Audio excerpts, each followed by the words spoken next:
Right यानी कि लिखो। Can you understand the sounds of some animals? Which animals? क्या तुम कुछ जानवरों की आवाज़ें समझ सकते हो? किस किस की? तो इसमें आप लिख सकते हैं dog, elephant, cat, cow, buffalo etc। इसका मतलब होता है do some animals understand your language, which ones? क्या कुछ जानवर तुम्हारी भाषा भी समझ सकते हैं? कौन कौन से जानवर समझ सकते हैं?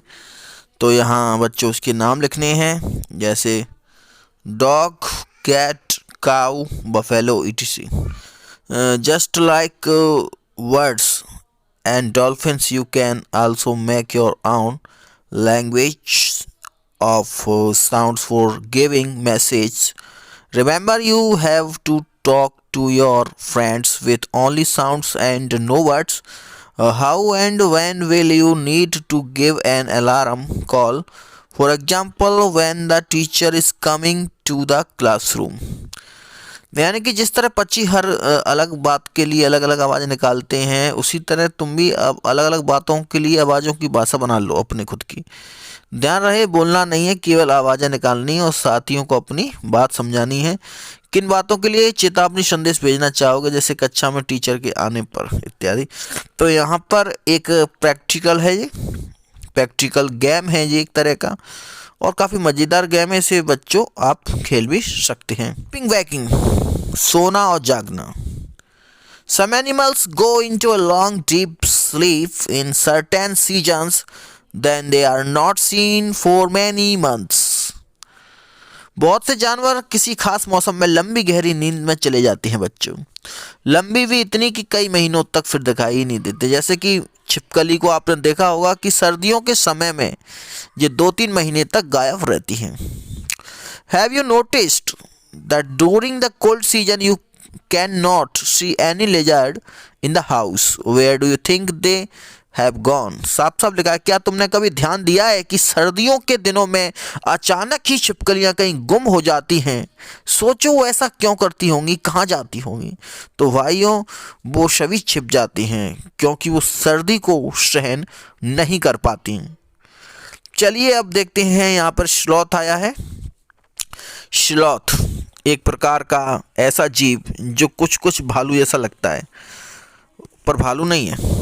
लिखा भी है it looks like a bear but is not. यहाँ भालू जैसा दिखता है लेकिन भालू नहीं है। इट इज़ ए स्लॉथ, यहाँ एक स्लॉथ है। It spend almost 17 hours a day sleeping while hanging upside down on a tree branch। समझे कुछ? ये दिन के करीब 17 घंटे पेड़ों से उल्टे से लटक कर मस्ती में सोते हैं। और जिस पेड़ पर ये रहते हैं,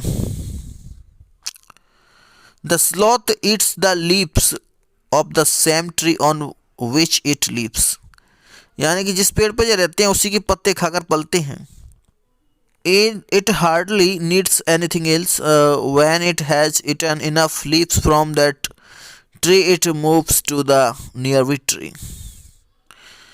इसलिए ना और कहीं जाने की जरूरत तो नहीं पड़ती। जब वे अपने पेड़ के सारे पत्ते खा लेते हैं तभी वे पास के पेड़ पर जाते हैं, ठीक है, उससे पहले नहीं जाते हैं। Sloths live for about 40 years and in that time they move around only 8 trees. Once a week it comes down from the tree to relieve itself. यानी कि बच्चों, ये लगभग 40 वर्ष के अपने पूरे जीवन काल में सिर्फ मुश्किल से 8 पेड़ों पर घूमने की तकलीफ उठाते हैं। ये सबसे आलसी जीव है ये स्लॉथ। इसको गौर से देखिए। इस सप्ताह में एक बार ही सोच करने के लिए पेड़ से नीचे उतरते हैं, फिर वापस से चढ़ जाते हैं। टाइम फॉर विच 24 आवर्स और 24 आवर्स के यहाँ 2 स्लॉट दिए गए हैं। एक दिया है स्लीपिंग टाइम फॉर स्लॉथ का और दूसरी तरफ दिया गया है लिजार्ड का। तो यहाँ बताया गया है ये कितने घंटे सोते हैं और ये कितने घंटे सोते हैं। अगर स्लॉथ की बात की जाए तो if you were to show a sloth a daily routine sleeping and walking in 24 hours clock, this is what the clock would look like. अगर स्लॉथ की सोने की जागने की प्रक्रिया 24 घंटे की घड़ी में दिखानी हो तो वह ऐसी दिखेगी, इतना सोता है। जबकि छिपकली की बात की जाए तो how will you show the clock for a house लेजर्ड in winters. तो बताओ छिपकली के लिए सर्दियों में घड़ी कैसी दिखेगी? मुझे तो लगता है ऐसी ही दिखेगी बिल्कुल packing. Given here is sleeping time of some animals right below each picture for how many hours a day that animal sleeps। यहाँ पे हमको बनाना है किसके बारे में कि ये जो जानवर हैं वो इतने इतने घंटे स्लीपिंग करते हैं। तो सबसे कम भाई इनमें जिराफ करता है। या नीचे देखते हैं, When you see different animal, do you have any questions about them? Make a list of 10 such question। अपने आसपास के किसी जानवर को देखकर क्या तुम्हारे मन में कुछ प्रश्न उठते हैं? कौन से कोई 10 प्रश्न बनाओ और लिखो। ये आपके लिए प्रैक्टिकली क्वेश्चन है। अभी इस चैप्टर का सबसे बेस्ट पार्ट आ चुका है, ये टाइगर।